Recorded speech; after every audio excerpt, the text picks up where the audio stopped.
siapa kayak gitu tadi kalau sudah buat. Berarti banyak sekali loh ini keluarga Pandi di Singaraja. Banyak di Singaraja banyak. Itu yang di Lili Gundi juga ada tuh Pandi. Lili Gundi ada. Ya di Bakung. Di Bakung ada. Ya kan? Yang bikin perhiasan, bikin. Dia bikin perhiasan itu ya. Itu orang Pandi juga. Pandi juga. Itu. Tapi ini masih satu kawitan dong ya. Kawitan. Iya. Nah, di Prapen itu baru berdiri, kita upacarai, Prapen. Ya itu udah Prapen namanya. Prapen itu asal katanya dari perapian. Gitu. Perapian. Ya, berarti kita sama dengan apa namanya? Agnihotra. Iya, Agnihotra. Artinya kita menghidupkan api di sana sebagai salah satu pusat orientasi kita untuk membuat sesuatu lah. Ya, salah satunya ya kita buat keris, kita buat pisau, belangkas, dan lain sebagainya. Sabit, cangkul gitu ya gitu. Tapi sekarang kan perlu keahlian tersendiri dia. Kalau kita belajar keris ya butuh keseriusan dan belajar lama. Dan di Bali ada kok di Kelungkung. Karena rohani sekali kalau bikin keris itu. Wih, lumayan sekali ya.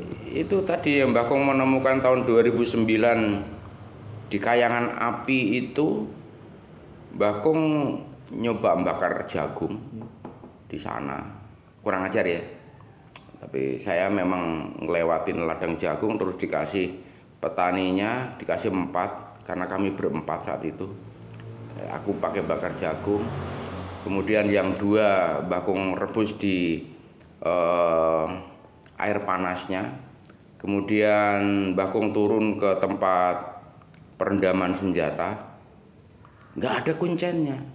Tapi ketika saya berada di dalam kolam perendaman senjata itu, kuncennya keluar. Langsung saya tanya, kok kamu tidak marah sama saya ketika saya berendam di tempat perendaman senjata ini? Apa kata beliau? Ya kan disuruh gitu. Katanya saya disuruh. Ya, Mbah Kong ada dawuh dari beliau ini, panjenengan disertai Sri Gendari sama Sri Wulandari gitu. Ya Mbah Kong percaya nggak percaya, karena Mbah Kong saat itu hanya mengikutin pawisi rohani. Saya suruh mandi, saya rendam di situ, rendam, saya minum airnya, saya minum gitu aja.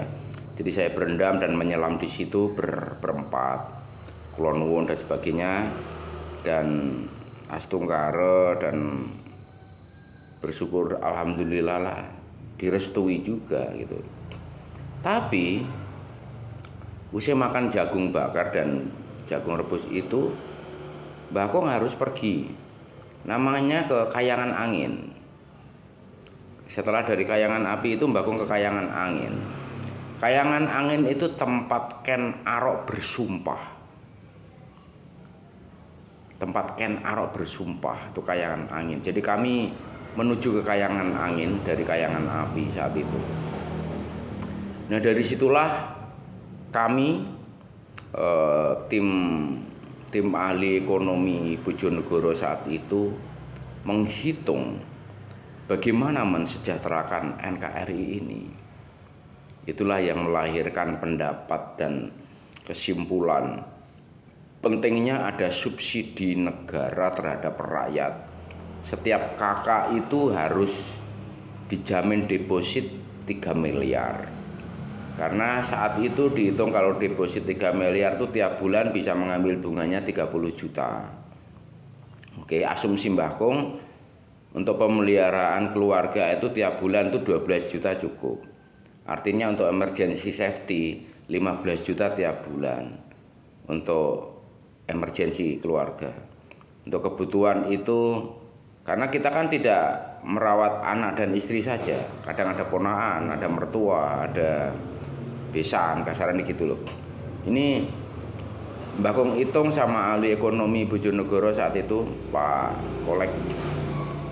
Kaleb itu dari sana bisa. Jadi hasil sumber daya alam NKRI ini bisa untuk mensejahterakan seluruh penduduk di NKRI ini. Asumsi Mbah Kong, setiap kakak itu 4 orang. Anggap aja saya simpulkan saat itu 300 juta lah penghuni NKRI Surgawi ini. Kalau 300 juta dibagi 4 berarti ada 75 juta KK. 75 juta KK kali 3 miliar. Taruhlah berarti untuk menjamin kesejahteraan selamanya itu berarti 525 triliun. Karena 75 kali 3 525 triliun untuk menjamin kesejahteraan seluruh penghuni NKRI memakai KK. Jadi yang ini yang duafa yang nggak punya apa-apa, kasaran gitu. Bagaimana yang sudah kan tidak perlu, berarti ada pengurangan. Kan saat ini banyak yang pamer punya sekian triliun, ya seperti yang diperlukan setiap KK hanya 3 miliar deposit, dan itu harus dikuasai negara. Jadi membuatkan itu ya seperti KTP yang bisa berfungsi sebagai ATM itu bagus banget. Sehingga setiap KK ini hanya memanfaatkan bunga deposit saja. Uang kan dikelola oleh negara otomatis. Jadi inilah sebetulnya yang bisa dijalankan di negara ini untuk melahirkan kesejahteraan seluruh penghuni NKRI melalui yang sudah ber-KTP kan gitu kan. Tiap KK hitungannya kan. Taruhlah 75 juta KK. Ini hitungan kasar. Nanti makanya dari masa Pak SBY itu sudah kami usulkan. Tahu usulan itu sampai atau enggak? Tapi ada di Facebook jejak tulisan saya. Kalau di Twitter saya sudah di-hack orang. Di-hack. Iya, jadi ketika saya mengkritisi masalah-masalah yang sifatnya politis, kenegaraan dan pemerintahan itu ada yang tidak berkenan, sehingga saya nggak bisa membuka Twitter saya yang lama, nggak bisa. Padahal banyak usulan-usulan bagus untuk kesejahteraan masyarakat, kesejahteraan semuanya, bumi inilah. Jadi kalau sumber daya alam NKRI ini tahun 2009 sudah saya usulkan, pentingnya ada jaminan deposit masing-masing KK itu 3 miliar, itu sudah sejahtera selamanya. Jadi kita tidak perlu sibuk cari makan terus membuang waktu dan energi, tapi kita berlomba-lomba untuk berinovasi. Jadi masing-masing individu nanti inovatif, ya kan? Yang buruk kan bisa kita tanggulangi gitu. Kamu sudah cukup, sudah dijamin oleh negara, ya kan? Untuk apa melakukan tindakan-tindakan yang negatif, provokatif dan sebagainya, kan nggak penting. Nah ini sebetulnya yang menjadi pemikiran Mbah Agung saat itu di Kayangan Angin, Bojonegoro. Dan pemikiran-pemikiran itu kami rumuskan beberapa hari di rumahnya Pak Joko Suwono, Kepala Koperasi Bojonegoro, yang mengirimkan minyak tembakau ke tempat cerutu itu mana? Tempat cerutu Kuba. Jadi tembakau bagus dari Bojonegoro itu ternyata diekspor ke Kuba. Itu indah sekali. Dan saya sama pimpinan koperasinya, kemudian saya buatkan juga lagu saat itu, zaman edan itu. Manungso podo lali, luput, iri lan murka. Maka kita itu jangan lupa, jangan salah, jangan iri, dan jangan murka. Nah ini yang pernah Mbah Kung sampaikan. Makanya Pak Juru Mangku terkasih, kita ini tugasnya sebagai edukator. Marilah konsentrasi kita adalah menumbuhkan pribadi-pribadi sejati di depan kita. Murid-murid kita, mahasiswa kita, student kita, siapapun yang belajar pada kita harus menjadi pribadi sejati yang bangkit, bukan untuk saat sekarang. Kalau kita baru mendidik sekarang berarti untuk 20 tahun ke depan, untuk 40 tahun ke depan, berarti untuk 100 tahun ke depan. Artinya kalau kita untuk memikirkan yang sekarang itu telat. Kita sudah dipikirkan oleh yang 100 tahun lalu, 40 tahun lalu, 20 tahun lalu. Kita harus menyiapkan pribadi-pribadi sejati itu tumbuh menjadi pribadi yang tangguh, memahami dirinya pribadi, mengerti arah dan tujuan hidupnya, sehingga kebak welas asih, penuh kasih sejati dalam hidup, karena akan menganggap orang lain sesama hidup ini dirinya pribadi. Ya kan? Kalau Pak Juru Mangku ini terluka, saya turut merasakan luka itu. Ketika teman-teman kita sedih atau sesama hidup ini kita sedih juga, kita merasakan ada tumbuhan layu, kita siram. Ada anjing yang haus, kita beri minum. Kan ke sana larinya. Karena kita ini satu. Jagat gede, jagat cilik, nyawi jimring sariraning sun. Big universe, small universe, become one in my soul. Universe become one in we soul. Semua menyatu dalam diri pribadi kita. Kalau sudah satu seperti ini, untuk apa menyalahkan satu dengan yang lain? Kan tidak. Yang ada adalah peace and wisdom. Ini gitu. Bukan memikirkan Calvinism lagi, bukan memikirkan bangsa-bangsa lagi, tetapi memikirkan human. Sehingga kehidupan ini penuh dengan humanity. Sekarang ini bumi dipenuhi people saja, karena banyak yang melakukan tindakan yang negatif. Kalau orang itu menjadi manusia sejati, pasti penuh kasih sejati, seperti yang memberikan napas kita ini. Jadi sang pemberi napas ini memberikan napas kepada kita, akan setara dengan beliau yang penuh kasih tiada batas. Contoh lihat, pernahkah matahari marah pada mendung? Pernahkah matahari marah pada hujan? Tetap saja dia bersinar sepanjang waktu. Kalau yang melihat terangnya dia silau, tetapi yang menikmati biasanya dia menyaksikan pelangi. Mampu nggak kita menjadi cahayanya, menjadi napasnya? Makanya Pak Juru Mangku, untuk menjaga konektivitas dengan sang pemberi napas, dengan napas kita ini, mari rawat dengan pernapasan panjang. Berkali-kali Mbak Kung ulang karena ini penting. Lakukan saja yang kembang kempis perut, jangan ditahan. Karena kalau ditahan ini menghentikan neuron kita. Kalau untuk kanuragan silakan, application of life-nya beda. Tetapi untuk membangun konektivitas dengan sang pemberi napas, dengan napas kita, harus pernapasan panjang yang ngalir terus. Pohon-pohon pernah marah sama kita? Tidak. Daun-daun pernah menuntut kita berterima kasih pada mereka? Tidak. Mereka lah sumber oksigen yang merawat napas kita, yang menjaga hidup kita tetap sehat. Karena apapun dalam raga kita ini tanpa oksigen, kita tidak bisa menyambung kehidupan. Iya kan? Kalau orang anfal di rumah sakit, orang koma di rumah sakit, kan disuntik oksigen, disambung. Satu hari aja 1.900.000, itu tahun 99. Satu tabung itu 1.900.000. Kalau sehari 2 tabung 3.800.000 Pak Jero. Seumur kita ini berapa miliar daun-daun dan oksigen itu investasi dalam diri hidup kita.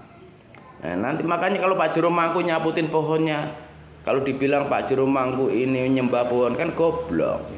Iya kan? Kita kan memuliakan, berterima kasih atas oksigen yang kita hirup dari daun-daun. Setiap helai daun mempersembahkan oksigen sampai beliau mengering, jatuh ke bumi dan jadi pupuk lagi untuk memberikan nutrisi tanah, untuk diserap akar-akarnya juga, ya kan? Berterima kasih pada matahari yang melapukkan itu dan yang sudah jatuh ke tanah. Berterima kasih pada air yang menyatukan kembali apapun unsur itu jadi nutrisi kehidupan yang akan kembali dialirkan ke kita. Maka doa leluhur kita itu, jagat gede, jagat cilik, nyawi jimring sariraning sun, itu bukan sesuatu yang sembarangan, tapi esensi dan hakikat hidup yang sesungguhnya. Aneka ajaran, aneka dogmatika, aneka agama kan seharusnya kembali pada ajaran itu untuk memelihara kesejahteraan hidup itu, bukan untuk membela A, B, C, D, bukan, tapi untuk menjadi pribadi-pribadi sejati yang sadar akan napas yang diberikan Sang Pemberi napas, yang disebut dengan aneka macam nama. Iya kan? Kalau dalam satu agama aja ada yang menyebutnya sampai 99 nama, ada yang sekian nama dan sebagainya. Itu jangan dipergunjingkan, jangan dipermasalahkan lagi.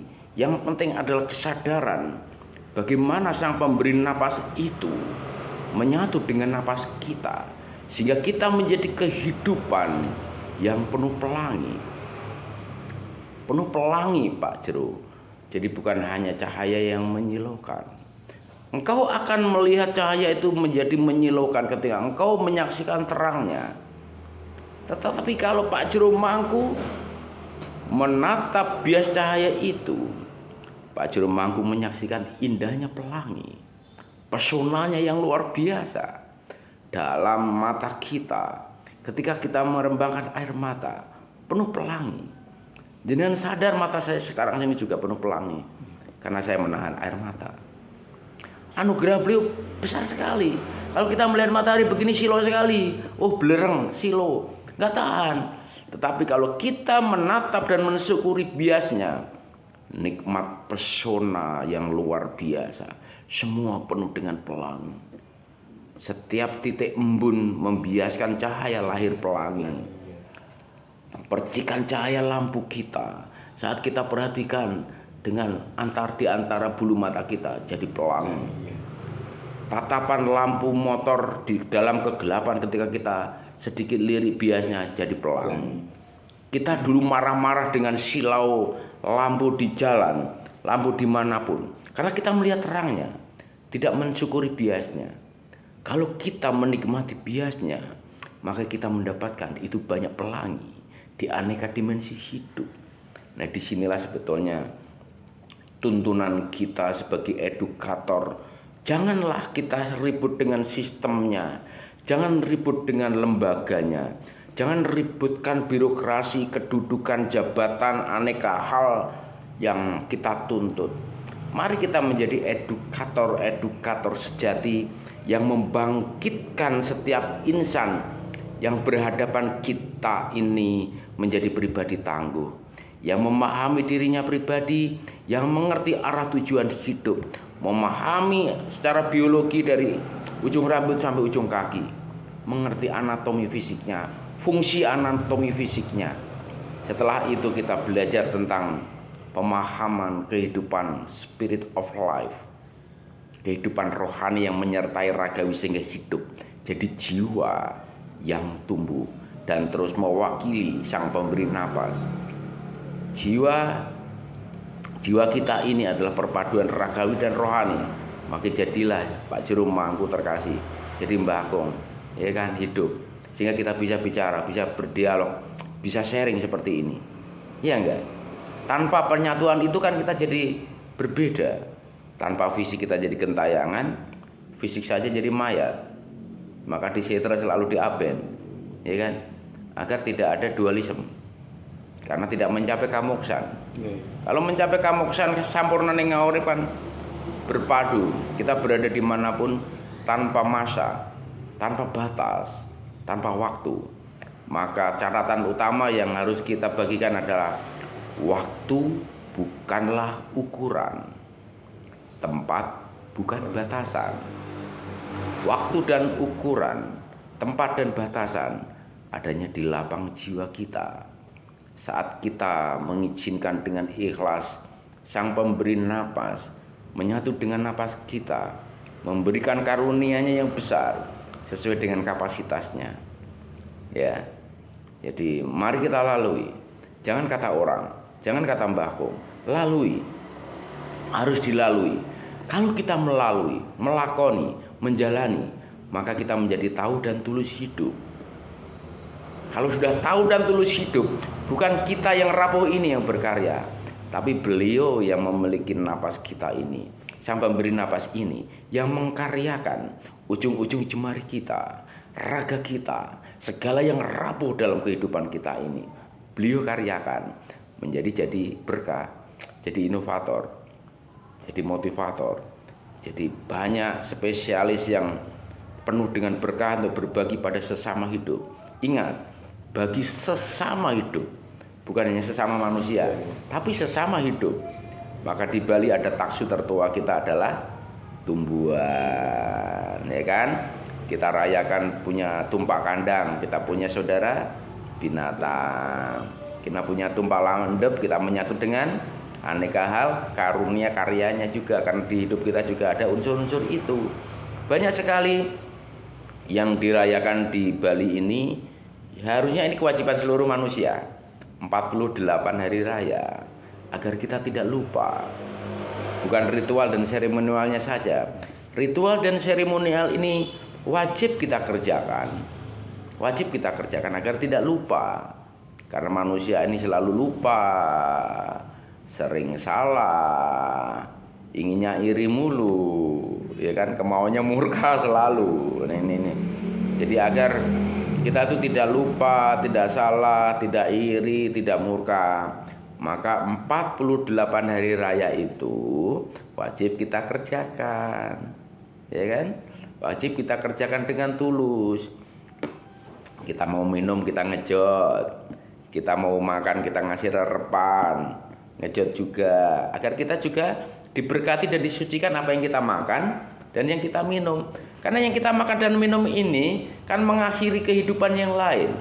Topi kita petekan, kopinya kita petik, jahenya kita cabut, ya kan? Tebunya kita peres jadi gula, madunya kita peres sudah mengganggu tawon, ya enggak? Agar disucikan kembali, agar kita ini tidak menjadi orang-orang yang biadab, tapi tahu berterima kasih, mengerti bersyukur, menikmati dengan kesucian dan kemuliaan beliau yang disatukan dengan napas kita. Engkau akan tetap hidup ragawimu karena terpelihara dengan sisi kehidupan yang lain. Kan ke sana. Jadi bukan kita ini memuji A, memuji B, menyembah A, menyembah, bukan itu esensinya. Esensinya adalah bersyukur dan berterima kasih, menikmati syukur dari anugerah Sang Pemberi napas ini dengan napas yang ada di dalam raga kita. Tutup hidung kita, tutup mulut kita. N. Nah, disitulah anugerah yang ajaib dan dahsyat yang Tuhan berikan pada kita. Ini enggak boleh kita sia-siakan. Makanya luhur sekali kalau sampai ada 48 hari raya, karena itu memenuhi seluruh unsur hidup, ya kan? Jangan emanlah dengan ritual, jangan emanlah dengan seremonial, jangan merasa ini menafikan ABC. Tidak, semua adalah tujuannya untuk memuliakan, untuk mengucapkan syukur. Maka waktu bukanlah ukuran, tempat bukan batasan. Sopo weruh sariraning pribadi, sasat weruh pangerane, ya kan? Siapa yang memahami dirinya pribadi ibarat melihat Tuhannya. Yang kedua, sopo weruh ing panuju sasat sugih pagerwesi.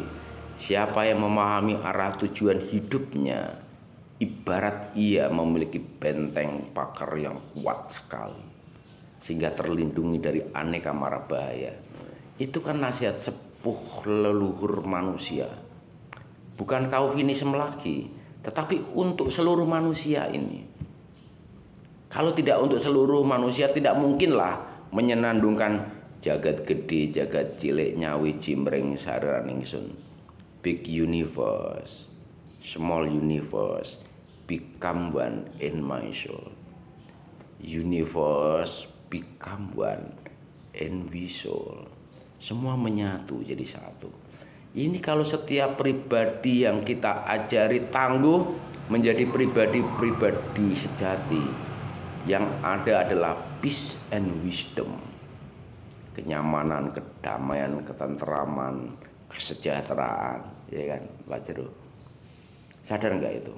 Itu sebabnya Pak Jero Mangku yang sudah kejumput tidak diperkenankan ikut serta UT-UT lembaga sistem kedudukan jabatan di tempat Pak Jero Mangku bekerja. Jenengan terpilih, kejumput. Mulai sekarang jadilah edukator yang benar-benar membimbing calon-calon pribadi sejati di depan Pak Jero Mangku. Sekarang murid ada berapa? Ribuan Pak Jero Mangku. Kesempatan mulia dan indah untuk berbagi cahaya itu, berbagi pelangi itu pada ribuan siswa Pak Jero Mangku. Itu sebabnya Pak Jero Mangku tidak diperkenankan untuk melalui sistem, melalui lembaga, ngikutin aturan birokrasi untuk dijalankan, ngurus dan sebagainya, khusus spesial untuk edukator. Apalagi jenengan dikasih tugas yang berat sebagai guru rohani kan, ini melengkapi dari guru-guru akal kita. Kan manusia harus cerdas akal, cerdas rohani, cerdas perasaan. Ketiga kecerdasan ini harus menyatu. Pak Jero yang bertugas mengingatkan. Nah, selain kamu cerdas akal untuk menyelesaikan aneka persoalan kehidupan dan tantangan hidup ini, kamu juga harus cerdas perasaan, cerdas hati untuk menyelesaikan aneka konflik antar sesama hidup. Tetapi kamu juga harus cerdas rohani agar mampu menjaga harmoni aneka kehidupan ini. Kan ke sana Pak Jero Mangku. Nggih enggak? Jadi perpaduan tiga kecerdasan inilah yang harus kita jaga, kita tumbuhkan, kita serukan, kita bagikan selembut mungkin, ya kan? Senyaman mungkin. Jangan dipaksakan pada yang tidak mau. Yang tidak mau ya biarkan saja, ya kan? Ya udah, ngopi dulu. Habis kopinya, tak buatin lagi dah. Ya. Tak buatin lagi kopinya.